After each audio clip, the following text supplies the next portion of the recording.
Hi అండి, good morning. ఎలా ఉన్నారు? అందరూ బాగున్నారా? బాగుండాలని కోరుకుంటున్నాను.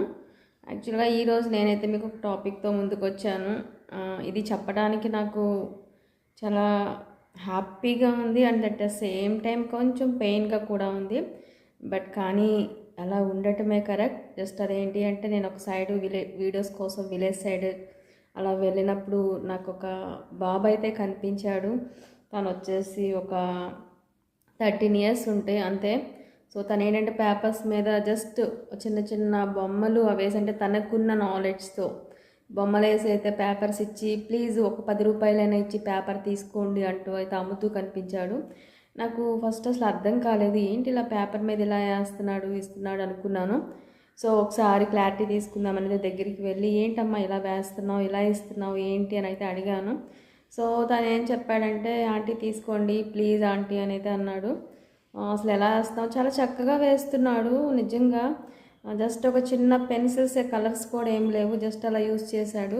బ్లాక్ అండ్ వైట్ పిక్చర్స్ టైప్లో చాలా మంచిగా చేస్తున్నాడు. తనకి చిన్నప్పుడే పోలియో వచ్చి కాలు అయితే తనకి వర్క్ చేయదంట. సో ఇంకా నార్మల్ గవర్నమెంట్ స్కూల్లో అయితే తను చదువుతున్నట్టు అలానే తీసుకువెళ్ళి వాళ్ళ అమ్మ నాన్న వాళ్ళు ఏంటంటే డైలీ వేర్ పని చేసుకుని కష్టపడుతూ ఆ మెడిసిన్కి అది యూజ్ అవ్వక వాళ్ళు బాధపడటం తను చూసినట్టు.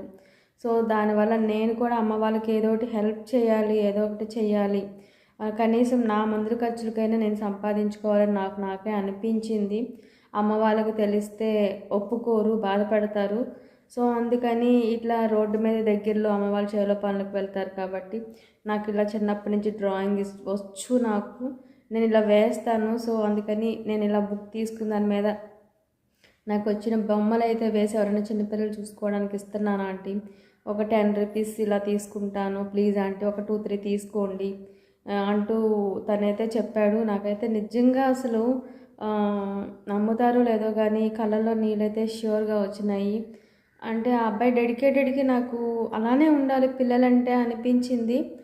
బట్ కానీ అంత చిన్న వయసులో తన మనసులో ఎంత బాధ లేకపోతే అలా చేసుకుంటూ ఉండుంటాడు అనేది కూడా కొంత అనిపించింది. బట్ తను అలా కష్టపడటమే కరెక్ట్. పిల్లలు అసలు ఇప్పుడు ఎవరు కష్టపడేలా లేరు.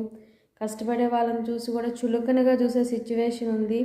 సో అలాంటి వాళ్ళకైతే ఈ బాబు ఒక ఎగ్జాంపుల్ అవుతాడు నిజంగా చెప్పాలంటే. బట్ తన కాల్ అనేది వర్క్ చేయదు, అది ఇంకా మనం ఏం చేయలేం. బట్ తను అది కూడా మైనస్లో తీసుకోకుండా ముందుకు వెళ్తున్నాడు. తన తోటి పిల్లలు ఆడుకుంటున్నారు అనేది మైనస్ చూసుకోకుండా తన దేవుడిచ్చిన ఏదైతే తన ఏంటి స్కిల్స్ ఉందో అది ఏంటి అనేది తను సర్చ్ చేసుకుని ఆ ఏజ్కి తను అది బయట పెట్టుకుని దాంతో లైఫ్ లీడ్ చేస్తూ వాళ్ళ అమ్మ వాళ్ళకి తోడు అవుతున్నాడంటే ఆ వయసు పిల్లాడు నిజంగా అప్రిషియేట్ చేయాలి. నాకైతే అసలు ఆ రోజు వీడియో తీయపోవడానికి మైనస్ ఏంటంటే ఆ బాబు అంత పర్ఫెక్ట్గా ఉంటే ష్యూర్గా తీసేదాన్ని. బట్ తను హ్యాండిక్యాప్డ్, నాకు అలాంటి బాబుని నాకు ఎందుకో తీయాలనిపించలేదు.